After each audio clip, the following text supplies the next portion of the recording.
Operation Sindoor విషయంలో ప్రధాని నరేంద్ర మోడీ లక్ష్యంగా విమర్శలతో విరుచుకుపడ్డారు రాహుల్ గాంధీ. అమెరికా అధ్యక్షుడు ట్రంప్ బెదిరింపులకు మోడీ లొంగిపోయారని అన్నారు. అటు ప్రతిపక్ష ఇండియా కూటమి కూడా పార్లమెంటు ప్రత్యేక సెషన్కు డిమాండ్ చేస్తూ ప్రధాని మోడీకి లేఖ రాసింది. नरेंद्र सरेंडर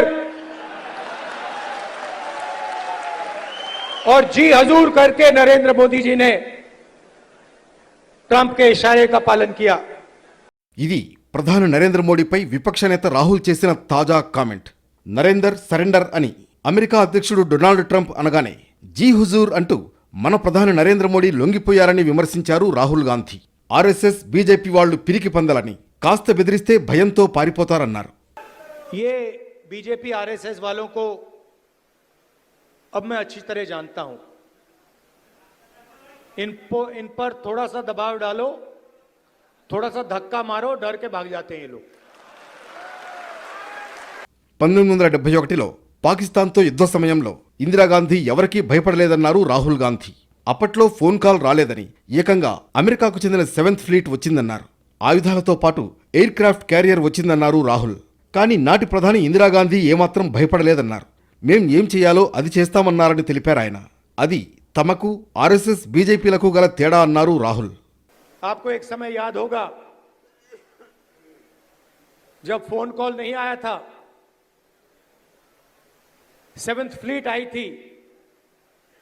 71 की लड़ाई में 7th फ्लीट आई थी, हथियार आए थे, एयरक्राफ्ट कैरियर आया था. इंदिरा गांधी जी ने कहा मुझे कुछ जो करना है मैं करूंगी. इनका कैरेक्टर है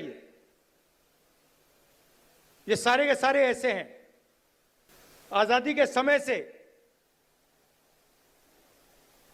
सरेंडर वाली चिट्ठी लिखने की आदत है. మధ్యప్రదేశ్లోని భోపాల్ పర్యటనలో భాగంగా రాహుల్ గాంధీ చేసిన వ్యాఖ్యలపై బీజేపీ మండిపడింది. ఆపరేషన్ సింధూర్తో పాటు ఇండియన్ ఆర్మీని కూడా రాహుల్ గాంధీ అవమానిస్తున్నారని విమర్శించారు బీజేపీ పార్లమెంటు సభ్యుడు సంబిత్ పాత్ర. ఉగ్రవాదుల స్థావరాలపై భారత్ జరిపిన దాడుల్లో 100 మందికి పైగా ముష్కరులు చనిపోయారన్నారు. గతంలో భారత్ చైనా మధ్య ఉద్రిక్తతలు తలెత్తినప్పుడు రాహుల్ గాంధీ కుటుంబం అంతా భారత్కు వ్యతిరేకంగా గూఢచారులుగా పనిచేస్తూ దొరికిపోయిందని విమర్శించారు సంబిత్ పాత్ర. ఇంతకుముందు కూడా ఆపరేషన్ సింధూర్పై విమర్శలు చేశారు రాహుల్ గాంధీ. ఉగ్రస్థావరాలపై దాడులకు ముందే కేంద్ర ప్రభుత్వం పాకిస్తాన్కు సమాచారం ఇచ్చిందని ఆరోపించారు రాహుల్ గాంధీ.